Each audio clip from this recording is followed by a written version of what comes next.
முதல் வாசகம். ஆண்டவர் வலிமை வாய்ந்த வீரரைப் போல் என்னோடு இருக்கின்றார். இறைவாக்கினர் எரேமியா நூலிலிருந்து வாசகம். அதிகாரம் 20, இறைவசனங்கள் 10 முதல் 13 முடிய.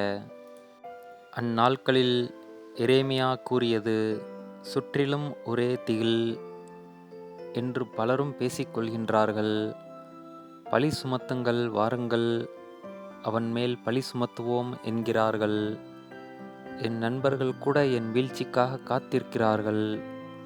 ஒருவேளை அவன் மயங்கி விடுவான், நாம் அவன் மேல் வெற்றி கொண்டு அவனை பழி தீர்த்து கொள்ளலாம் என்கிறார்கள். ஆனால் ஆண்டவர் வலிமை வாய்ந்த வீரரைப் போல என்னோடு இருக்கின்றார். எனவே என்னை துன்புறுத்துவோர் இடறி விழுவர்.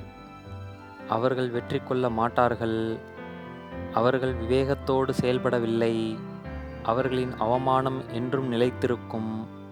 அது மறக்கப்படாது. படைகளின் ஆண்டவரே, நேர்மையாளரை சோதித்தறிபவரும் உள்ளுணர்வுகளையும் இதய சிந்தனைகளையும் அறிபவரும் நீரே. நீர் என் எதிரிகளை பழிவாங்குவதை நான் காண வேண்டும். ஏனெனில் என் வழக்கை உம்மிடம் எடுத்துரைத்துள்ளேன்.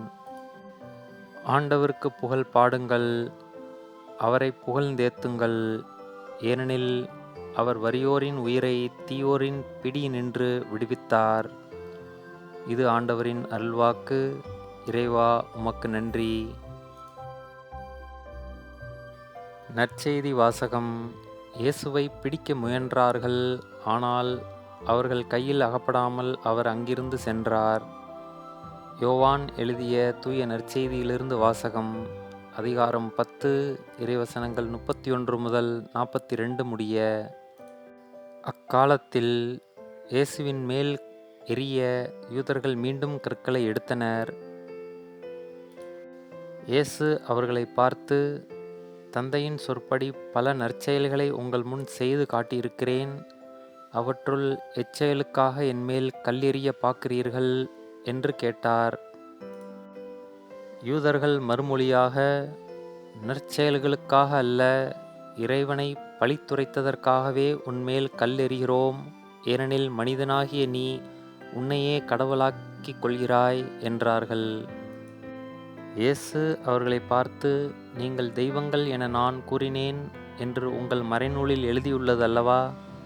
கடவுளுடைய வார்த்தையை பெற்றுக்கொண்டவர்களே தெய்வங்கள் என்று சொல்லப்படுகிறார்கள். மறைநூல் வாக்கு என்றும் அழியாது. அப்படியானால் தந்தையால் அர்ப்பணிக்கப்பட்டு அவரால் உலகுக்கு அனுப்பப்பட்ட நான் என்னை இறைமகன் என்று சொல்லிக் கொண்டதற்காக இறைவனை பழித்துரைக்கிறாய் என நீங்கள் எப்படி சொல்லலாம்? நான் என் தந்தைக்குரிய செயல்களை செய்யவில்லை என்றால் நீங்கள் என்னை நம்ப வேண்டாம். ஆனால் நான் அவற்றை செய்தால் என்னை நம்பாவிடினும் என் செயல்களையாவது நம்புங்கள். அதன் மூலம் தந்தை என்னுள்ளும் நான் அவருள்ளும் இருப்பதை அறிந்து உணர்வீர்கள் என்றார். இதை கேட்டு அவர்கள் அவரை மீண்டும் பிடிக்க முயன்றார்கள். ஆனால் அவர்கள் கையில் அகப்படாமல் அவர் அங்கிருந்து சென்றார். யோர்தானுக்கு அப்பால் யோவான் முதலில் திருமுழுக்கு கொடுத்து வந்த இடத்திற்கு இயேசு மீண்டும் சென்று அங்கு தங்கினார். பலர் அவரிடம் வந்தனர்.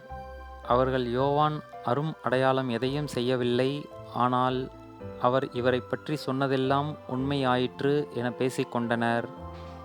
அங்கே பலர் அவரிடம் நம்பிக்கை கொண்டனர். இது கிறிஸ்துவின் நற்செய்தி. கிறிஸ்துவே, உமக்கு புகழ்.